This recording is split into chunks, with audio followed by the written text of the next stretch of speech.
Welcome to Coach's Corner, everybody. Thanks for watching the show. I am your host, Coach Tripp, Paul Tripoli. I have a special guest today, Coach Woody McCorvey, Chief of Football Administration at Clemson University. Coach, thanks so much for joining the show today. Thanks for having me on, Paul. Wow, what a story you have, Coach. I want to start at the beginning. You're a native of Grove Hill, Alabama. Of course, you played quarterback at Alabama State, but did you play high school at Escambia County High School? I played at Escambia County Training School. That was back before integration. And I played there. And as a matter of fact, my dad was principal there. Dad was the head football coach and principal in Grove Hill at Wilson Hall High School. And then he moved to Coffeyville, where he hired my head coach, George Mosby. And then they left Coffeyville in 1955 when we moved to Atmore. And that's where we stayed and until Dad and Mom passed away last year. That's where I grew up in Atmore. Wow, I'm glad you talk a little bit about your mom and dad. I wanted you, because I believe the apple doesn't fall far from the tree. So your dad was a coach. And gosh, tell me about that influence early on your life. Well, Dad started out as a coach, and it's ironic. He never taught a class. He was a principal. But the first summer he was in Grove Hill, the principal got sick. And so the superintendent called Dad in and told him he wanted him to be the principal for a year and be the head football coach. And so at the end of the year, Dad decided he wanted to be a principal. So he went back and got his degree in administration. And that's where he hired my high school coach, Coach Mosby. And they stayed together all of that time until, each one of them retired and got out there at Atmore. Wow. Holy cow. Talk about your high school days. Did you guys have a good team? And then we'll talk about playing quarterback at Alabama State. We had very good high school teams. I was very fond of my high school coach, Coach Mosby, and then Coach Torrance was another coach there with us. He played at Alabama State.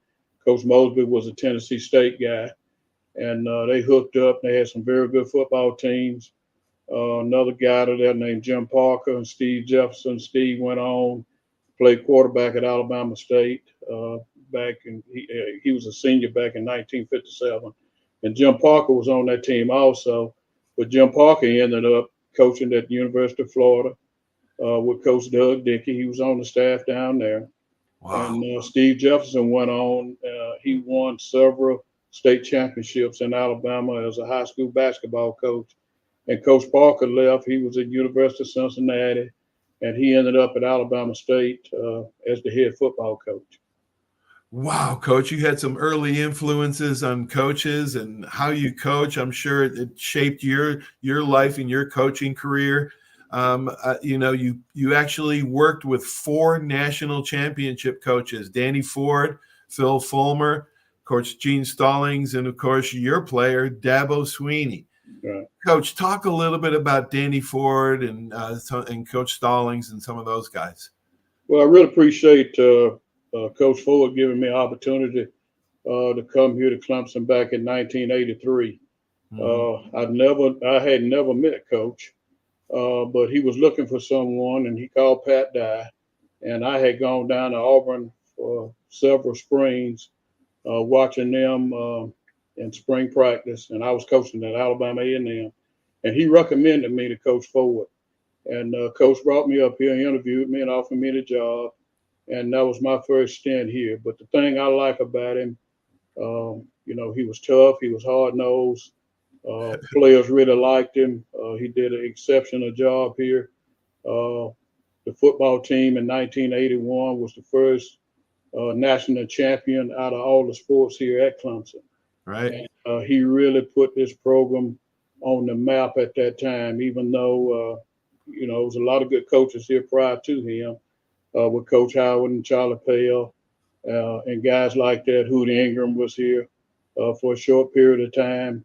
But I really enjoyed working with him, and he gave me a good foundation on the FBS level. Coach, I was flipping through the channels 4 or 5 years ago and saw the Bear Bryant Award, and when Dabo received that, he told the story about calling you first, and oh my gosh, just tears came to my eyes. It was really touching to see that. I guess he called and said he needed somebody to coach him. Wow, what did you think about in that phone call, and where were you coaching at the time? Well, I was at Mississippi State at the time, and we had just been released.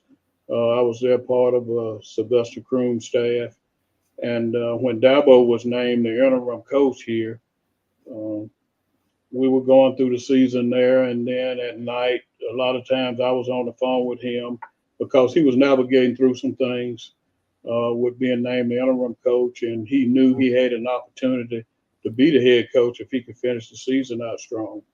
So at the end of the year, when everything happened there with us, he wanted me to come over here and be a part of his staff. And I told him at the time I didn't know if I wanted to, to go on the field because I was going through some health issues. At that time. And he said, well, look, I got this other job. Why don't you come over here and take it? And then at the end of the year, I mean, if you don't like it, you want to go back on the field, I'll put you back on the field. Mm-hmm. So my wife and I, we made the decision that we were going to come back. And one of the best decisions that I made because, I had been on the field a long time, on a lot of really good programs, been around a lot of really good players, but now it gave me an opportunity to be in an administrative role and not just dealing with the players that I work with on a daily basis. Now I was involved with the whole football team, not the whole football team, but also the staff. And he gave me a lot of freedom to do what I'm doing here. I kind of put this whole thing together, my job description, as things came to me. And it's been very rewarding. And, I appreciate him for giving me that opportunity back at the end of 2008 when I came here to be a part of his staff and until now. And we've had a lot of success. And I have watched him grow into the type of head coach that he is. And he's done an excellent job. And I'm glad I was here to be a part of it. Well, he really increased the staff. I think Coach Sweeney said, you can't run a racehorse with donkeys. Meaning you can't play with the Alabamas if you don't have the support staff and the analytics and everything. Talk a little bit about how he grew that part, making Clemson a powerhouse. Well, he's very observant. The other thing about him, he's an optimist. I always called him the ultimate optimist because, when he got the job, a lot of people didn't think he was going to be successful. Right. But one thing that I know about him from having coached him in Alabama, when I went there, he was a walk-on. And, we got started out, we were 0-3 and things weren't going well. And I wanted somebody to just do the job at the receiver position. And so I gave him an opportunity, and he made the most of it. And not just for playing there, but he made the most of it, and he's made a career out of it. And the things that I saw and observed in him as a player, I see it in him now as a head coach. And, the same thing, the whole nation has seen it. People want to complain because, last year weren't the standards that we're accustomed to here at Clemson, but we finished strong. Yep. We finished strong. We finished very strong. Yep. And took a lot of momentum in the spring practice. We had a very young football team, and we're excited about getting them all back here in August when we start practice and to put them on the field and to have another good football team this year that's Clemson standard. And the Clemson standard is what Dabo has raised here. Absolutely, Coach. I'm a former walk-on at Bama, and Coach was too.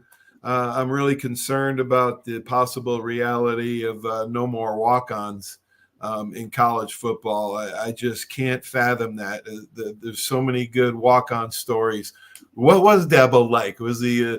I know he likes to have fun, which is different, and I like to have fun too as well. I'm in a little bit different style than my coaches, Coach O'Leary and Coach Bryant. But Dabo likes to have fun. What was he like as a player, as a walk-on grinder? He was a big time grinder. The other thing, whenever we had meetings, our position meetings, he would always sit in there.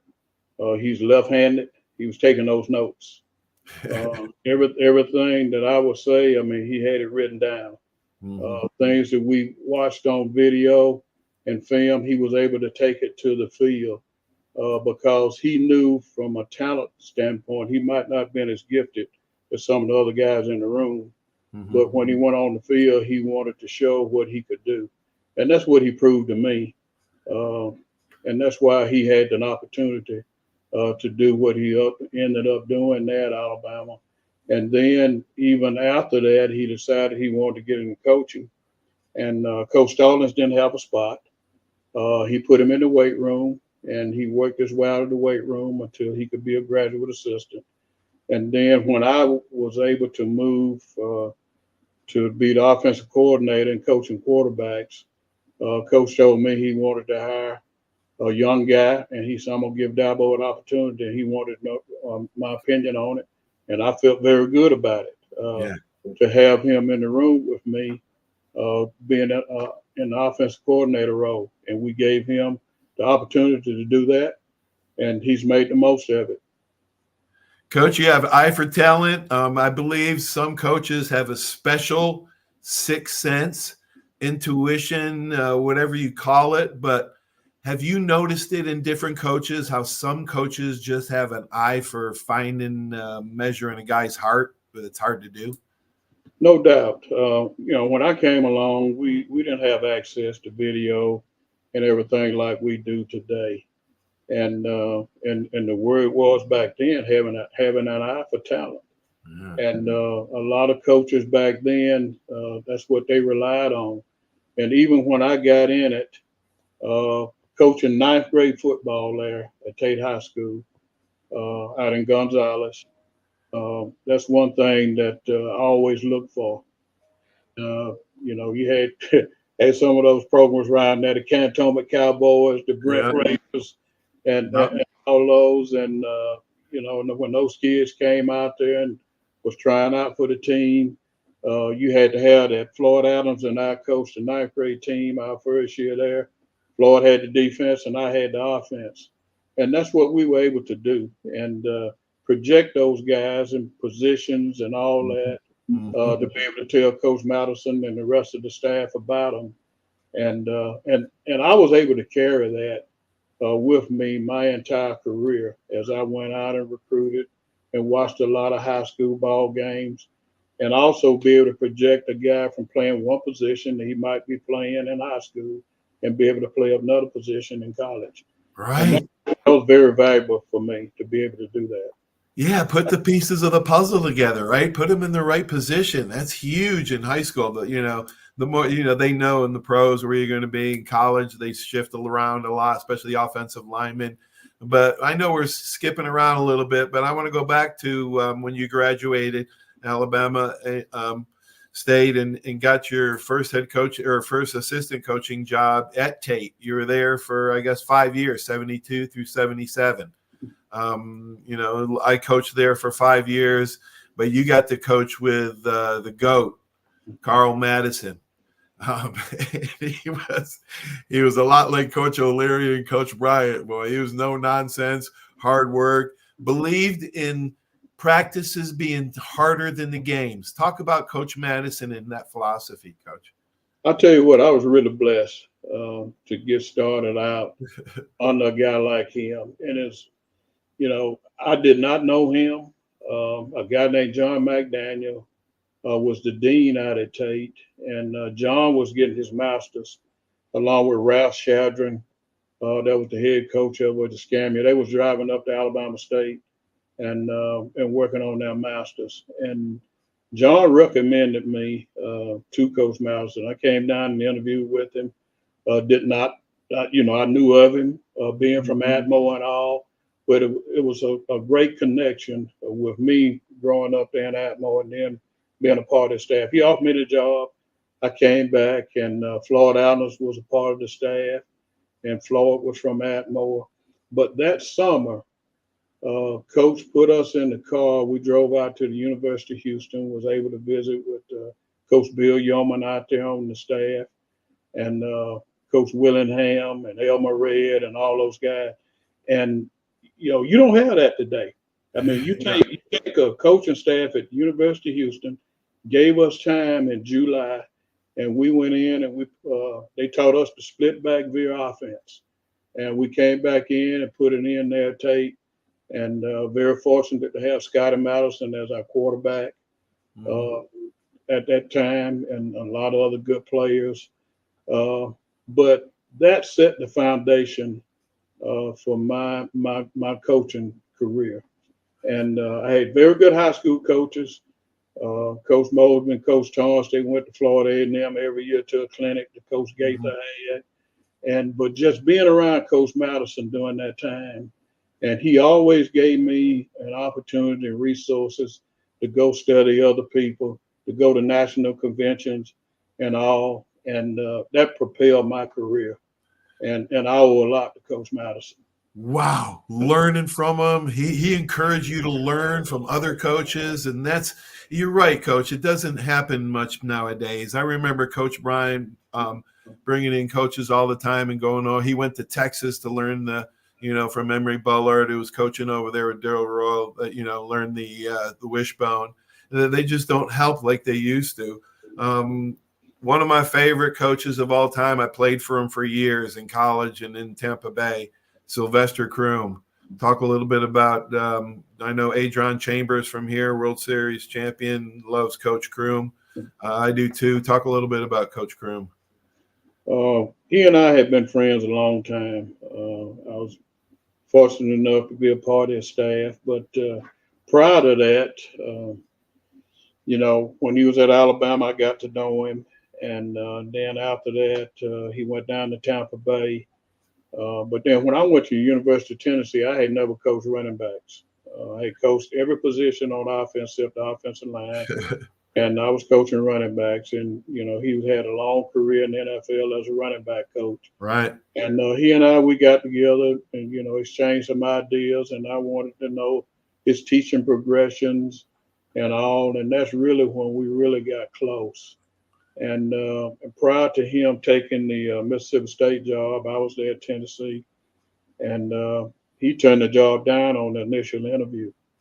And then Larry Templeton and Dr. Lee over there, the president, they went back to him talked to him again. And he called me up and he told me, he said, look, he said, I'm probably going to take it. He said, but I want you to go with me. Wow. So I told him I would. And so I went as the offensive coordinator.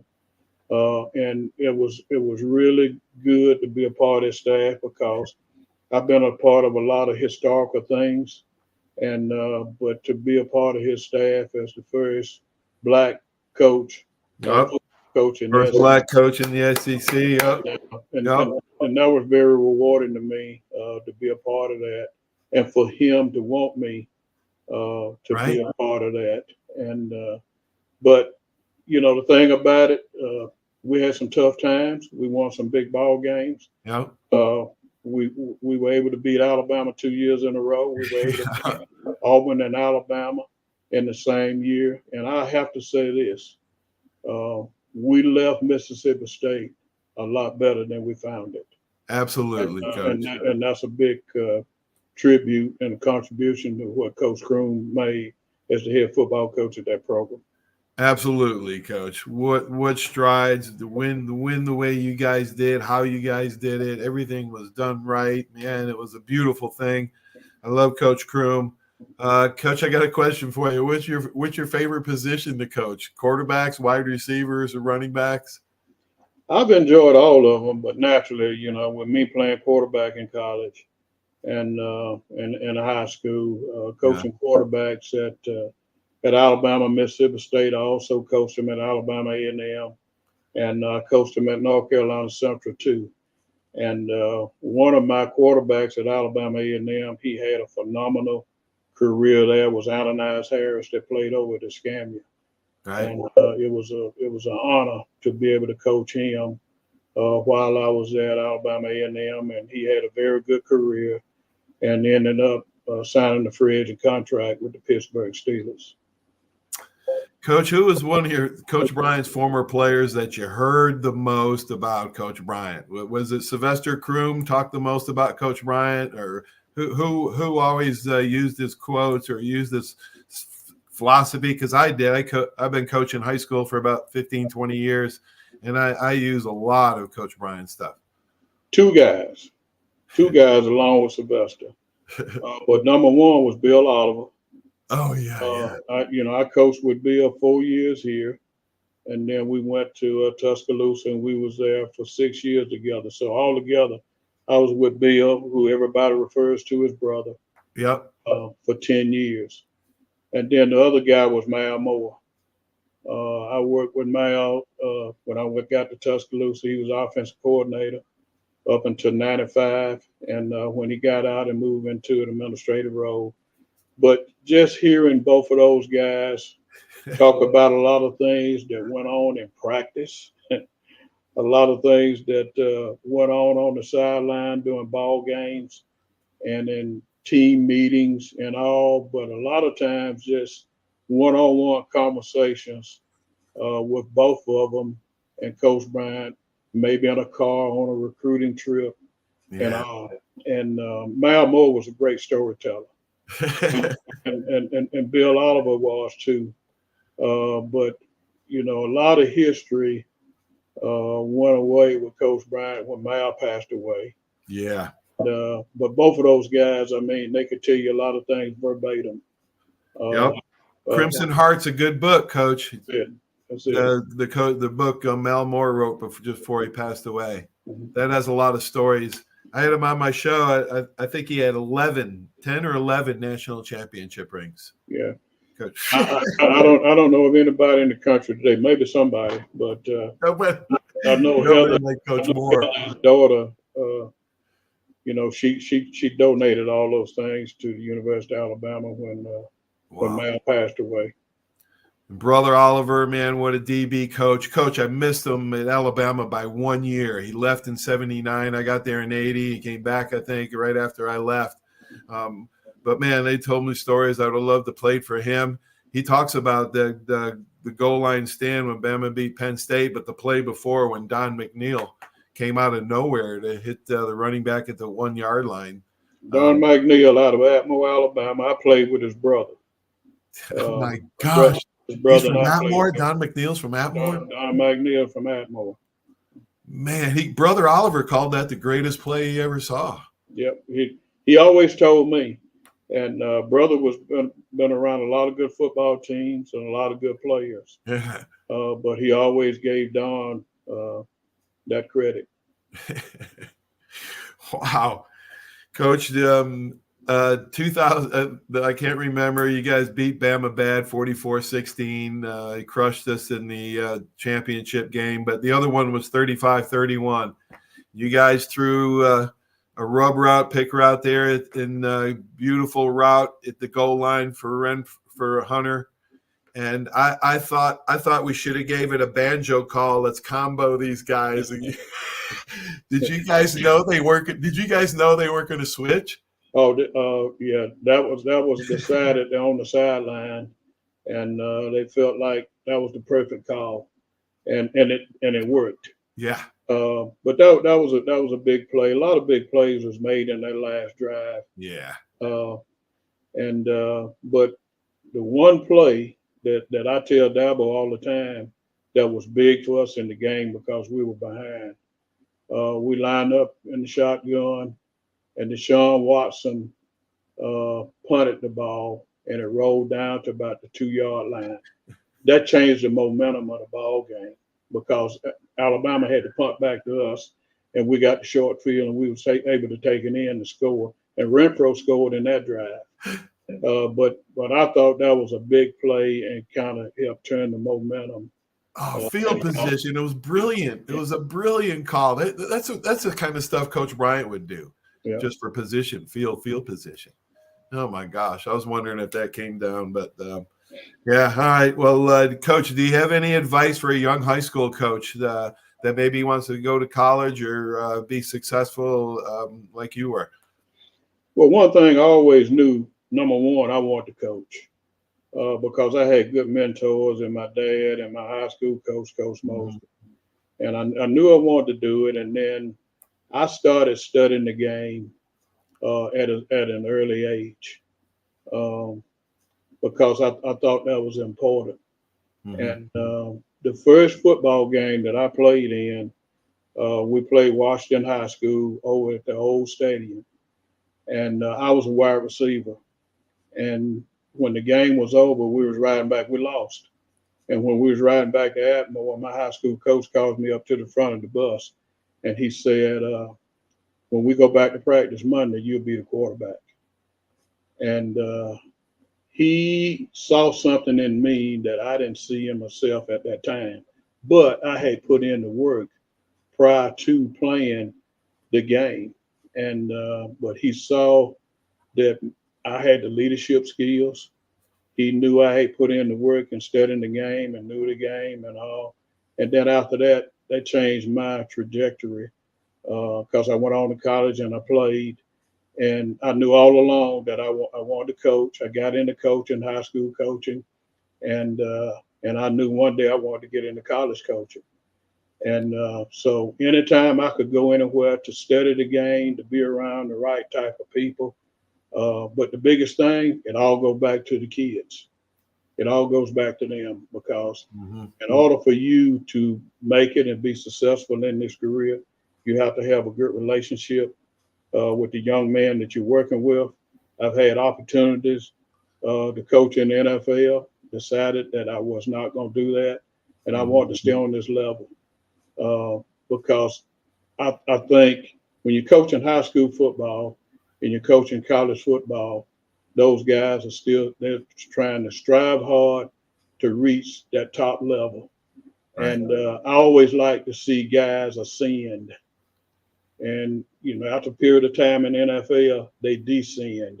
Right. And that's who I want to spend my time and my career with. And I have to say, it's been a very good career. This is going into my 54 year.